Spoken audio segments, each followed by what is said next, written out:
Assalamualaikum warahmatullahi wabarakatuh.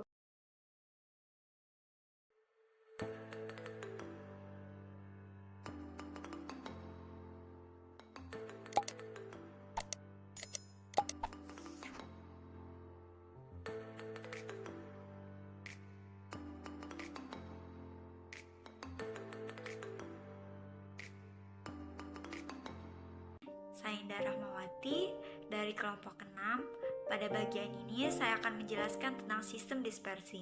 Sistem dispersi adalah keadaan di mana suatu zat terdistribusi secara merata di dalam mediumnya. Contohnya, seperti tepung kanji apabila dimasukkan ke dalam air panas, maka akan terjadi sistem dispersi. Maka kita bisa bilang tepung kanji sebagai zat pendispersinya dan air panas sebagai medium pendispersinya. Maka kita bisa tahu tentang pengertiannya. Yang selanjutnya ada sistem dispersi berdasarkan ukuran. Yang pertama ada dispersi kasar atau bisa disebut dengan suspensi.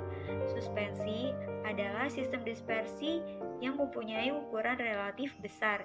Yang kedua ada dispersi halus atau koloid. Koloid adalah suatu bentuk campuran dua atau lebih zat yang bersifat homogen namun memiliki ukuran partikel terdispersi yang cukup besar sehingga mengalami efek tindal. Yang ketiga ada dispersi molekular, yaitu bisa disebut dengan larutan. Larutan adalah sistem dispersi yang memiliki partikel-partikel yang sangat kecil. Terus selanjutnya ada perbedaan yang harus kita tahu tentang sistem dispersi.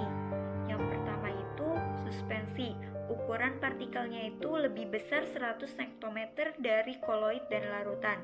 Yang kedua itu koloid. Ukuran partikelnya itu 1 sampai 100 nektometer. Dia bisa di antara larutan atau suspensi. Yang ketiga larutan. Larutan ukuran partikelnya itu kurang 100 nektometer. Jadi dia lebih kecil dari koloid dan suspensi. Yang kedua, suspensi penampilan fisik. Keruh partikel terdispersinya dapat diamati dengan secara langsung atau dengan mata telanjang. Koloid, penampilan fisik keruh, jernih partikel terdispersinya hanya dapat diamati dengan mikroskop ultra atau mikroskop yang kadarnya lebih tinggi. Larutan, penampilan fisiknya jenuh, partikel terdispersinya tidak dapat diamati dengan mikroskop ultra. Dan selanjutnya kestabilan jika didiamkan. Suspensi jika didiamkan dia mudah terpisah atau mengendap. Koloid jika didiamkan dia sukar terpisah atau relatif stabil. Larutan jika didiamkan dia bakalan tidak terpisah atau bisa disebut dengan sangat stabil. Selanjutnya cara pemisahan. Suspensi cara pemisahannya dia filtrasi dapat mudah disaring dan mengalami proses filtrasi atau penyaringan. Koloid itu cara pemisahannya tidak dapat disaring dan larutan juga sama tidak dapat disaring. Kita akan bahas tentang contohnya ya. Contohnya dispersi kasar ya. Suspensi itu ada air sungai yang keruh, campuran air dengan pasir, campuran kopi dengan air, dan campuran minyak dengan air. Yang kedua contoh dispersi halus atau koloid itu ada sabun, susu, jeli, mentega, mayones. Yang ketiga itu dispersi molekular atau bisa disebut dengan larutan itu contohnya larutan gula, larutan garam, spiritus, alkohol, larutan cuka, air laut, udara yang bersih, dan bensin. Jenis koloid, fase terdispersinya padat, medium pendispersinya padat, bisa dinamakan subpadat. Contohnya itu mutiara, kaca, dan warna. Kedua, fase terdispersinya itu cair, medium pendispersinya padat, jenis atau nama koloidnya bisa dinamakan emulsi padat. Contohnya keju, mentega. Fase terdispersinya gas, medium pendispersinya padat, jenis atau nama koloidnya bisa dinamakan buih padat. Contohnya itu batu apung sama kerupuk. Fase terdispersinya padat, medium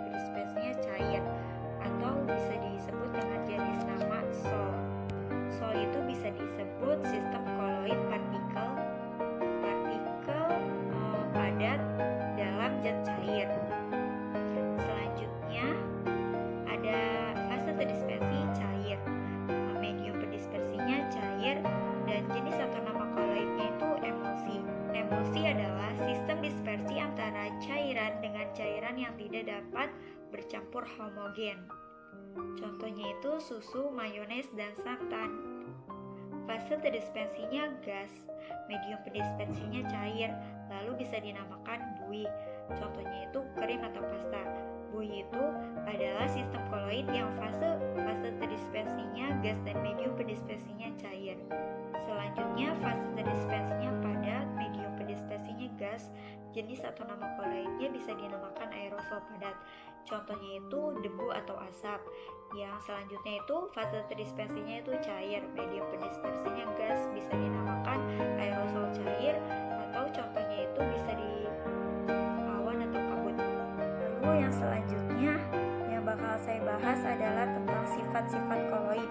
Yang pertama ada efek Tyndall atau bisa disebut dengan peristiwa penghamburan cahaya oleh partikel koloid. Yang kedua ada gerak Brown, adalah gerak acak atau jejak partikel koloid dalam medium pendispersinya. Yang ketiga koagulasi adalah peristiwa pengendapan partikel-partikel koloid sehingga fase terdispersi terpisah dari medium pendispersinya. Selanjutnya ada elektroforesis atau pergerakan partikel koloid di bawah pengaruh medan listrik. Selanjutnya ada adsorpsi, proses penyerapan suatu zat di permukaan zat lain. Selanjutnya itu ada opalesensi atau bisa disebut dengan sifat koloid di mana koloid pada sinar datang tidak sama lagi dengan sinar yang pergi.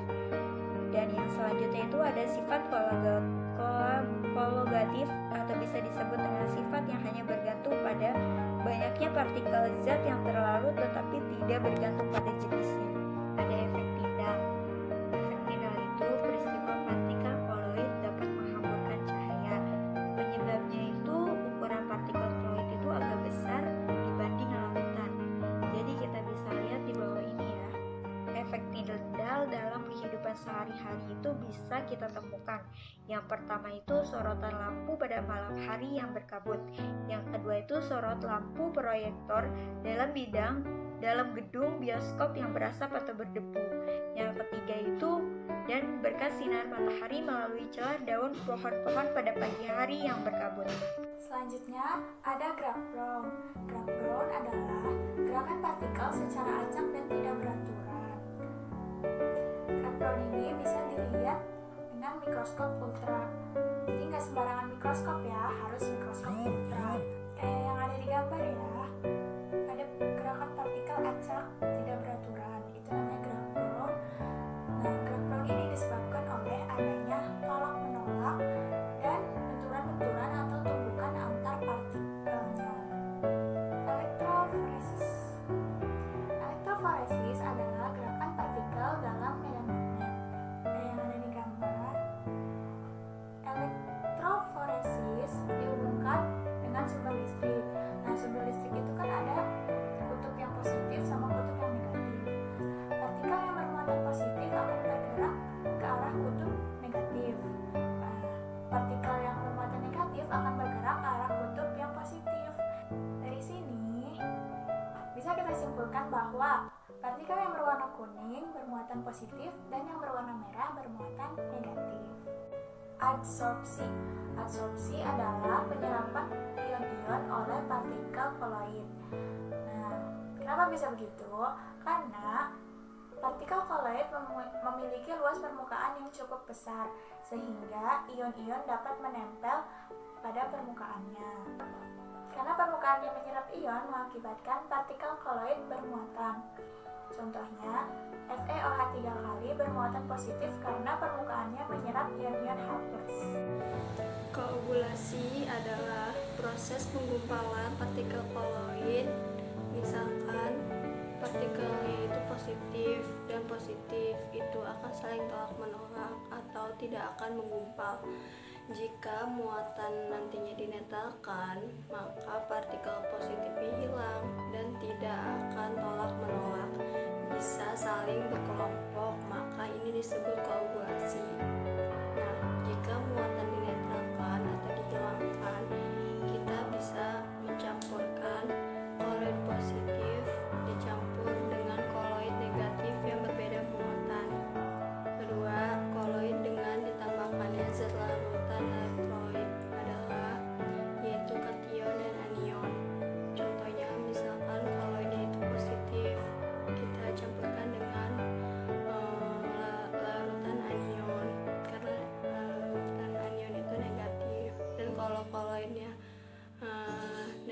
positif, kita akan campurkan dengan kation karena itu positif.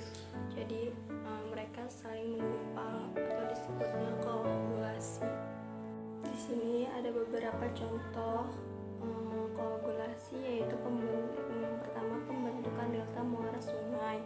Karet dalam letakkan dengan menambahkan asam format. Lumpur kolaid dalam air sungai dapat digumpalkan dengan menambahkan tawas, atau asap dan debu dari pabrik dapat digumpalkan dengan alat koagulasi listrik dari cotrel. Lihat pada gambar di sebelah kanan. Selanjutnya akan membahas tentang koloid diofol dan koloid diofol. Kalau koloid diofol itu koloid yang bagian permukaan partikelnya terdispersinya mampu menarik medium dispersinya sebagai akibat dari adanya gaya van der Waals atau ikatan hidrogen. Jika medium van dispersinya berupa air, maka koloid liofil disebut dengan koloid hidrofil. Koloid liofil merupakan koloid yang suka air karena jika medium dispersinya air, permukaan partikel koloid akan mengabsorpsinya. Koloid liofil yaitu koloid yang partikel-partikel dispersinya tidak mampu menarik medium dispersinya. Jika medium dispersinya berupa air, maka koloid liofil disebut koloid hidrofob. Terus koloid liofil disebut juga sebagai koloid yang tidak suka air.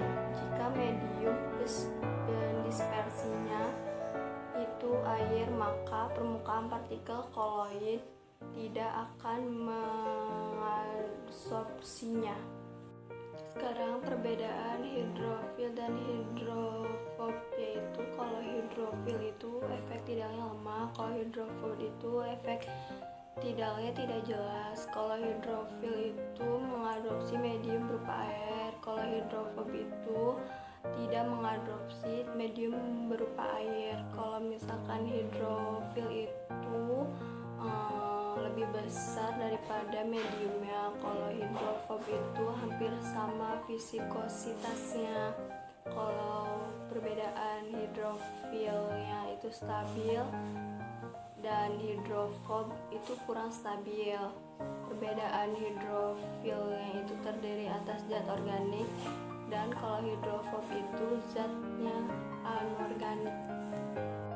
Selanjutnya yaitu pembuatan koloid dibedakan menjadi dua, yaitu cara dispersi dan cara kondensasi. Nah, kalau cara dispersi itu merupakan pemecahan partikel-partikel kasar menjadi partikel koloid secara mekanik. Peptisari atau loncatan dengan bunga api listrik dan busur Brady. Cara mekanik yaitu cara pengurasan atau penggilingan butiran-butiran kasar sampai tingkat kehalusan tertentu. Contohnya, sol belerang dibuat dengan cara menggeruskan serbuk belerang bersama-sama gula pasir, kemudian mencampurkan serbuk halus tersebut dengan air. 2. Cara peptisasi yaitu pembuatan koloid dari butiran-butiran kasar dengan bantuan zat peptisasi atau pemecahan. Contohnya endapan AiOH3 dan oleh AiC3. Ketiga, cara busur Brady yaitu cara pembuatannya. Koloid ini jenis sol logam, 2 kawat logam yang berfungsi sebagai elektroda dicelupkan ke dalam air, kemudian kedua ujung kawat diberi loncatan listrik. Yaitu cara kondensasi, yaitu pembuatan koloid dengan cara penggabungan partikel-partikel larutan sejati menjadi partikel yang lebih besar, partikel koloidnya. Pembuatan koloid dengan cara kondensasi misalkan reaksi redoks, contohnya pembuatan sol belerang. kedua, hidrolisis yaitu reaksi dengan air. Contohnya pembuatan sol FeOH3 yaitu ke dalam air mendidih dimasukkan larutan FeCl maka akan membentuk sol FeOH. Reaksinya 3. Dekomposisi rangkap. Contohnya sol AS2 dan S3 dibuat dengan mencampurkan larutan 3H2ASO2 encer dengan larutan H2S encer. 4. Pengganti pelarut ini bisa dicontohkan dengan jika larutan jenuh AgNO3 dicampurkan dengan asam klorida maka akan terbentuk suatu gel. Pemisahan atau pemurnian merupakan suatu cara yang dilakukan untuk memisahkan atau memurnikan suatu senyawa maupun kelompok senyawa yang memiliki susunan kimia yang berkaitan dari suatu bahan pada prinsipnya. Pada prinsipnya pemisahan dilakukan untuk memisahkan dua zat atau lebih yang bercampur, sedangkan pemurnian dilakukan untuk mendapatkan suatu zat yang murni dari suatu zat yang tercampur. Biasanya, zat murni yang telah tercampur dengan zat-zat yang lain yang dapat membentuk campuran yang bersifat homogen dan heterogen yang bergantung pada jenis komponen yang tergantung di dalamnya. Zat murni ada dua, yaitu unsur dan senyawa, sedangkan campuran merupakan gabungan dua zat murni dengan komposisi sembarangan. Zat atau materi dapat dipisah dari campurannya karena campuran tersebut memiliki perbedaan sifat. Campuran dapat dipisah dengan menggunakan berbagai metode. Metode tersebut yaitu pengayakan, penyaringan, sentrifugasi, evaporasi, dan lain-lain. Beberapa koloid yang penting. Yang pertama, aerosol. Sistem koloid dari partikel padat atau cair yang terdispersi dalam gas. Contohnya air spray, cat pilok, and deodoran. Yang kedua yaitu emulsi. Syarat kedua jenis zat cair itu tidak saling melarutkan. Emulsi dapat digolongkan ke dalam dua bagian, yaitu emulsi minyak dalam air Ma atau emulsi air dalam minyak Am. Contoh dari Ma yaitu santan, susu, lateks, dan minyak ikan. Contoh dari Am yaitu mayones, mentega, minyak rambut, dan minyak bumbu. Contoh ketiga yaitu sol. Sistem koloid dari partikel padat yang terdispersi dalam zat cair. Contoh sol yaitu air sungai. Sungai dari lempung dalam air. Yang kedua sol sabun. Yang ketiga sol deterjen. Yang keempat sol kanji, tinta tulis, dan cat. Yang keempat yaitu gel. Koloid yang setengah kaku antara padat dan cair disebut gel. Contohnya itu agar-agar, lem kanji, selai, gelatin, gel sabun, dan gel silika. Contoh lain dari beberapa koloid yang penting yaitu koloid asosiasi.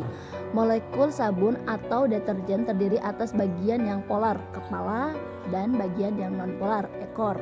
Daya pengemulsi dari sabun dan deterjen disebabkan gugus nonpolar.